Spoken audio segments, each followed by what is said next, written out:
What's the ice? Why is it so big? So it doesn't melt. It's actually really interesting how they do it. It's this one company out in Boston that...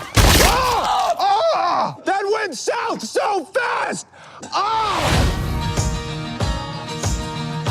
Here again for another movie review. Today we're talking about the new comedy by Seth MacFarlane, A Million Ways to Die in the West, starring Seth MacFarlane, Charlize Theron, Neil Patrick Harris, Amanda Seyfried, and Giovanni Ribisi and Sarah Silverman. A Million Ways to Die in the West is written, directed, and the first-time starring role of Seth MacFarlane, and I'm a really huge Seth MacFarlane fan, or at least I used to be, because I grew up watching Family Guy, and that used to be my favorite show for a majority of my adolescence, and he had a big part in kind of shaping my sense of humor, I guess, so that's why I like him so much.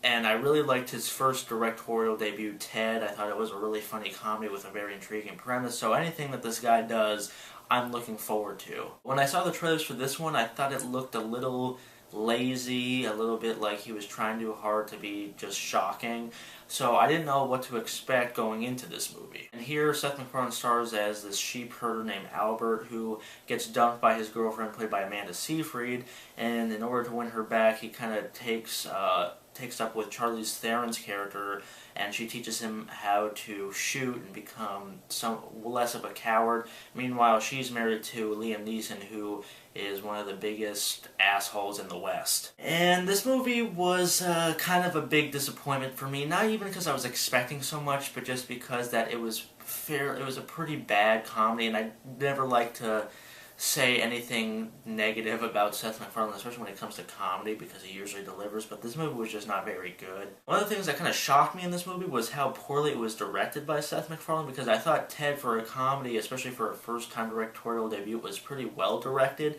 but this one is just sloppy in terms of tone.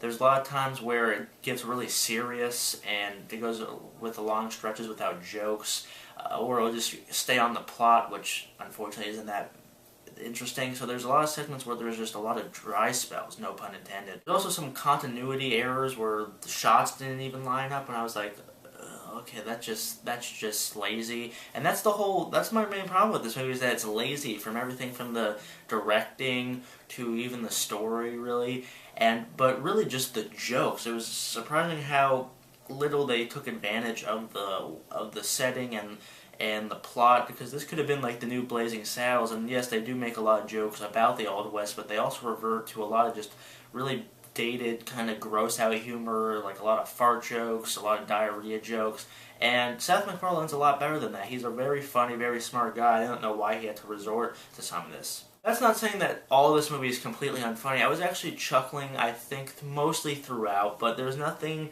really in here that was that funny, and I was just laughing because sometimes it was just so stupid. There was only one time where I really actually laughed hard and out loud, and it was just a subtle visual joke that I thought was funnier than any of this stupid gross-out humor that they had. The movie does have a genuine feel to it, a Western look, because the score, I don't know who did the score, but the score for the movie was great. It had this great old-school Western theme, and I thought all the sets and stuff looked great, and the setting is very realistic, so it does feel somewhat grounded, like you're in this time. I wasn't the biggest fan of Seth MacFarlane in the role. I could see why he gave himself the role, because he gets to make out with Charlize Theron a lot.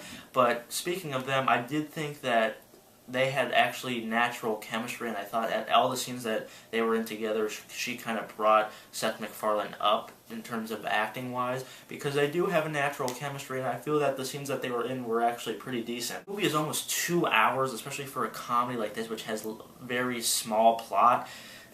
It should have been cut by 15 minutes. There's a lot of scenes that don't need to be there, including this whole crazy drug trip scene in the third act. That's like a good 5-6 minute scene that could be definitely cut out. It just kind of keeps going near the end of the movie. And again, it's just lazy. It's not very well directed by Seth MacFarlane. It's definitely a big disappointment for me after Ted. I did laugh in the movie, but it was mainly chuckles, and I just hope that he kind of steps it up again, because I am a big Seth MacFarlane fan, so I really want to see him have success in any film or any entertainment medium that he does. And after Ted, I was looking forward to this, but this really just didn't deliver. So unfortunately, I'm going to have to give A Million Ways to Die in the West 2 stars out of 5. So let me know what you thought of the film. Are you a Seth MacFarlane fan? Were you looking forward to this to not? Did you like Ted? Do you like Family Guy? And are you looking forward to what Seth MacFarlane has to do in the future? Do you think he should stick with film, or do you think he should just stick with TV? So thanks for watching. If you like this review, you can subscribe for more, and I'll see you guys later. Wow, you look amazing. I really love that the most alluring fashion today is to simulate a fat ass. If I was a black guy, this is the meanest trick you could play on me. A Million Ways to Die in the West. Maybe the frontier is not so bad after all. Hey, it's a sweet young couple. Can I interest you folks in a miracle cure?